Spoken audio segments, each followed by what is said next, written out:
welcome to Honor's Progeny reading. So we're actually going to get into your child's purpose for this life, this incarnation, but also their purpose in regards to what your ancestors needed them to clear out and what your descendants will sort of be receiving as the gift for all the work that this child puts in during this lifetime.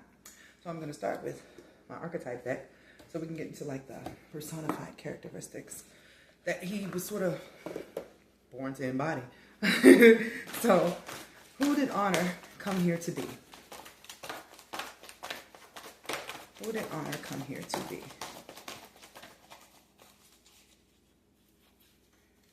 Ooh.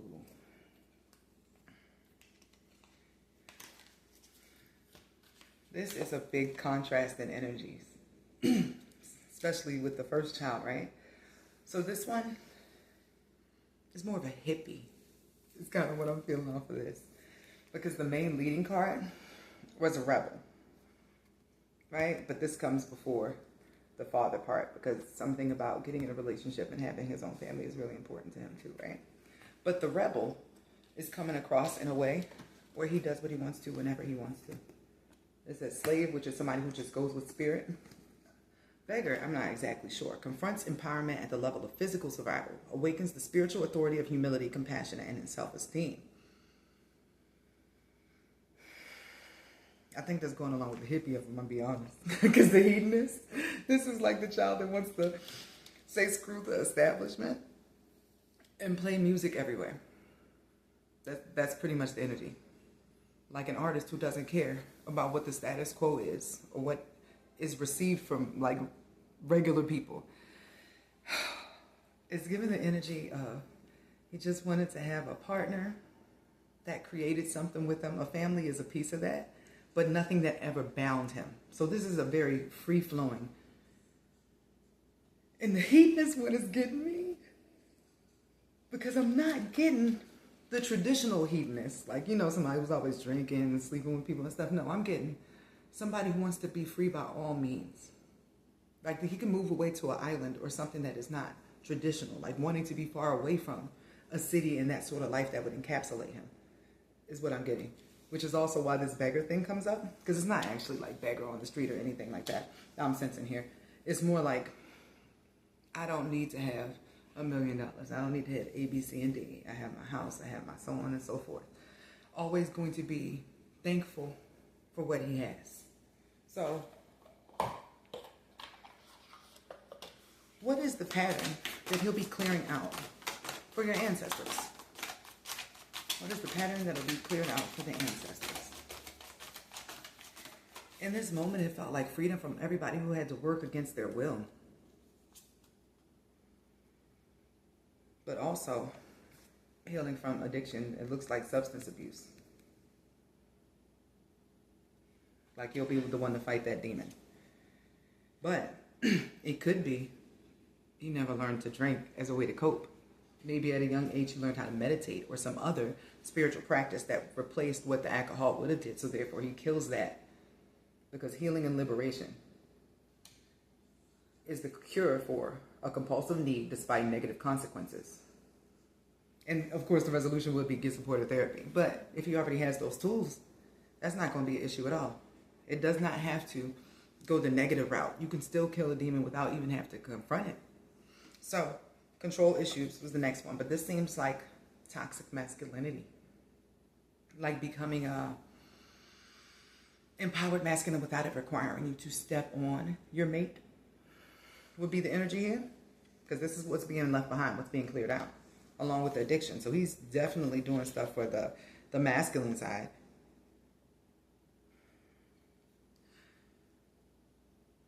In this case, it's feeling like, imagine being emasculated for several generations, like the masculines in your family, like having to work for other people and not having their own. Imagine what would happen once you finally got into your own and you had to work and you had to build that up. That's where these control issues came from. Like, this is my house, these are my bills, like that energy. Like I pay for the lights. You cut those off when I say that. And no closed doors is this control energy I'm feeling. But it came from like, this is the balance, and it says have courage. But this is like the courage to have your own business and do what you want to do in this life. Outside of that realm. Outside of this realm of control. that only came from an imbalance in the fact that so much had been taken from the generations before. So now more of his journey is going to be balancing the connection between the masculine and the feminine. But through a partnership, through a relationship is coming up as important here. So I'm going to pull now and see what will this do for the descendants? Like what will be paid forward based upon him completing his mission? I'm going to do that with my enchanted map deck because it's sort of like a compass thing. It shows us where we're heading. What will Honor's life be contributing to his descendants? What will his life be contributing to his descendants? That's why I had to check and get that gender, because I didn't want to say she the whole time and then it just feel like, oh. And I wanted to go with boy, but I was like, I don't want to misgender in this day and age. I can't do it, baby.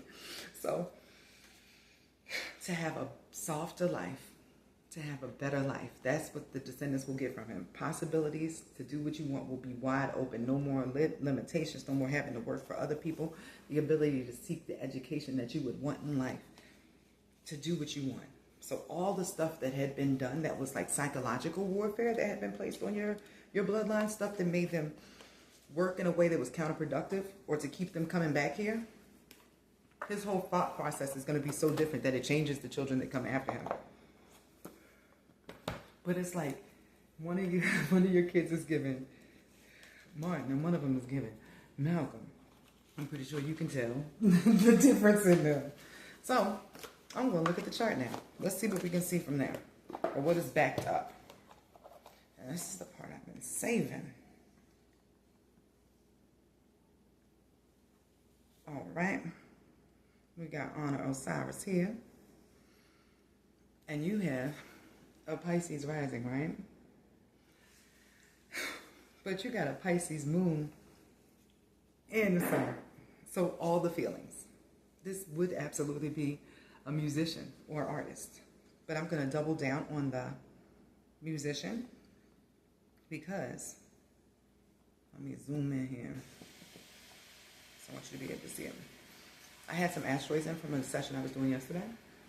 And right here, up there next to his series, or what needed to be nurtured in him, his turning point in his life and in his career, because this is his 11th house, his turning point and like his connection to other people and how he spreads actually. His career, his abundance is over there, but it's connected to him becoming a singer, using his voice in some way, shape, or form. That explains the hippie vibes too, right?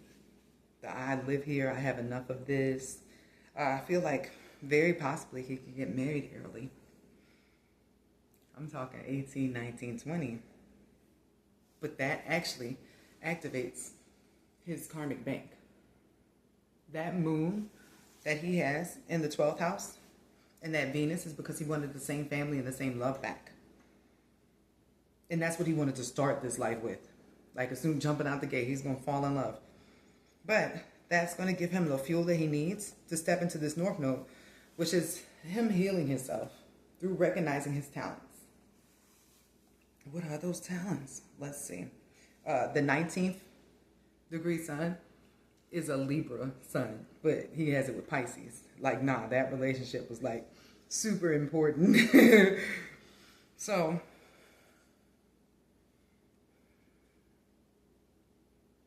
his partner helps filter the way that his mind works. Could possibly even be a partner that writes with him, like a musical duo. Could be the case here. But that's his launch pad for this life. That is what he's leaving off of. Like he wanted to go back or spin the block and grab the person that he needed and then head off towards free-floating discovery. The big change comes for him in this life when him and his partner establishes that they are grounded in one another and not their outside circumstances. So this is going to be very interesting, like mother-wise, because he's going to go straight from your house to another house where he's creating that dynamic with his own family. Like the flame that he will have, the energy that will keep him going and stay out of that addiction or that depression energy, is the fact that he has a family that he wants to take care of and build. And he's faithful. You needed to know that too. That's a part of his integrity in here. So his mind is practically paradise, is what I'm seeing here. Like the way he thinks. And that's what he's going to share in his creations. Like however you're raising him is in a way that he is like so beautifully emotional. It's the best way I can say it. He's beautifully in tune with his emotions. Even though you'll see sometimes he seems sort of detached from his anger, that's because of that Mars in Aquarius. If anything gets him rowdy or pumped, it's to be the change in the world. And I know that's a far out consequence, but this is like a child who notices that there are racial discrepancies or sees the news and is like, I don't like that. I need to do something about it. So subconsciously, that becomes something that gets worked on. And that is meant to be triggered around 12, actually. The same time that it kind of looks like he might meet his first soulmate, his first relationship, the first time that he realizes he's into love. You have two kids that are full of love, absolutely. Although that first one is more like the warrior. This one wants to use it to like spread that knowledge, spread that feeling. That's what his series in the 10th house is. So series in your chart is how you need to be cared for and how you care for other people. Him having it in the house of Aquarius, having it out in the collective, means he wants to share what he knows he needs or what healed him with other people. Because there is going to be a big turning point for him. He has Pluto at the 1st degree. That's a big physical transformation. That is a change of self at a soul level even. And I'm guessing it has to do with the relationship because he has Priapus. And Priapus is where you merge with something deeply. He has it right next to his sun. So I don't know how you're going to feel about this. But it's like him getting into that relationship, him and that partner become one. And that changes who he is as a person. For the better. It's supposed to be for the better. Let me make that clear. But you ever meet somebody who is like running the streets and then as soon as they settle down, it's like, wow, you became a amazing human being. What happened to you? But it's because they started looking at life a little differently once they had somebody who could hold all that space for them. I feel like he might like painting. Like painting might be important here. And I'm saying that because of the South Node and Libra at the 15th degree. So the 15th degree is a Gemini degree. This lets me know immediately that pretty much anything he puts his mind to, he can learn. Like he'll pick up a skill. But the skill I felt coming off of that was the painting. Or even like a animal whisperer. Maybe. Like he would have pets. He would always have a house full. His abundance will be found through chasing his passions. That is backed up by the fact that his Eros, right, is at the same degree as his abundance. In a world where people will say that being stationary and having a regular check is the thing to do, that would be the worst thing that he could do. That would lead him into addiction, having to focus on that life. So I would say always nurture his artistic pursuits, even if they are outlandish. Because it seems like he's going to pick up a bunch of stuff and then decide, that's not it. But he's going to want to try everything. But he's learning through, my mind said osmosis, like he's absorbing information about stuff. All of this so that when he does create in the future, they are like amazing works of art that touch people like at a soul level.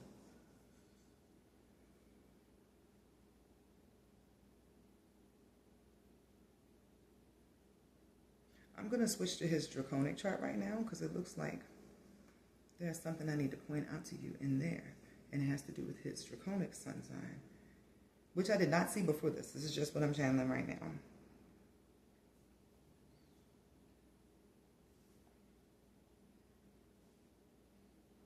He started off as an Aquarius rising. So he's completing that mission. And I'm saying that because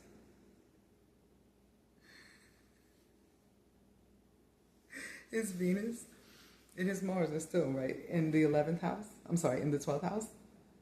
But they're at the 11th and the 3rd degree. So the 3rd degree is other people that you're around on a regular basis that you're talking to. And then Venus is the collective degree. Every time he comes back, although it's in a different way than his brother, it's to give information to the people in whatever way stands out to him. His contract was originally on himself at the 23rd degree, ruled by Aquarius, just like his Venus ruled by Aquarius. He is for the people in the best way possible. Like he's meant to be a gift to these people. I'm feeling guided to pull, like in what way or what thing is he helping other people heal? What wound will Honor's future works help the collective heal? Because one child felt like they're more 10th house, like it's more their career, they're more an authority figure, like a speaker. This feels like he's doing the same mission, but in a sneaky way. Like he's going to change people's mind through the music that he puts in them, as opposed to his brother, who will be saying it very much out loud. So what is the wound that his works of art will help other people heal?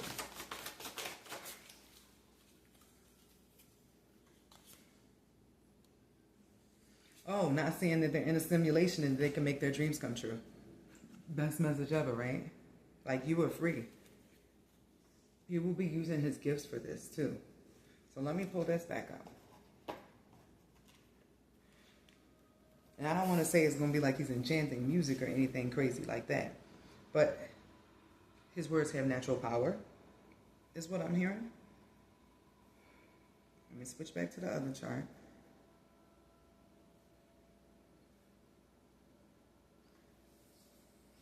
His words have the ability to break strongholds over people.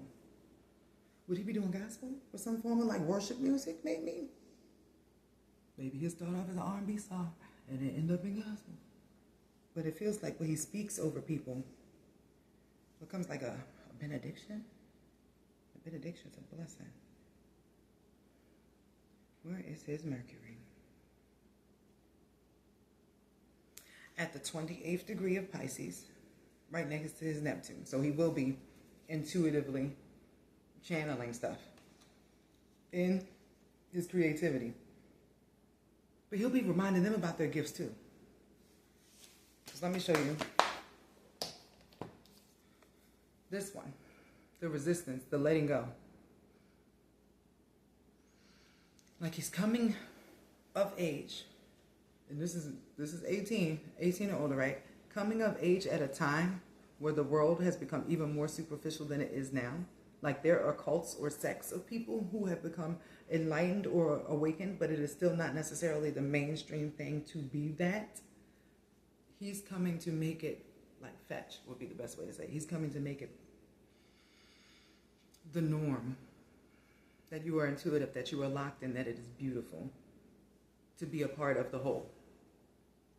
And because of that, everyone that comes after him will be free thinking. And all of the people who are a part of his hive, like the people who listen to his music.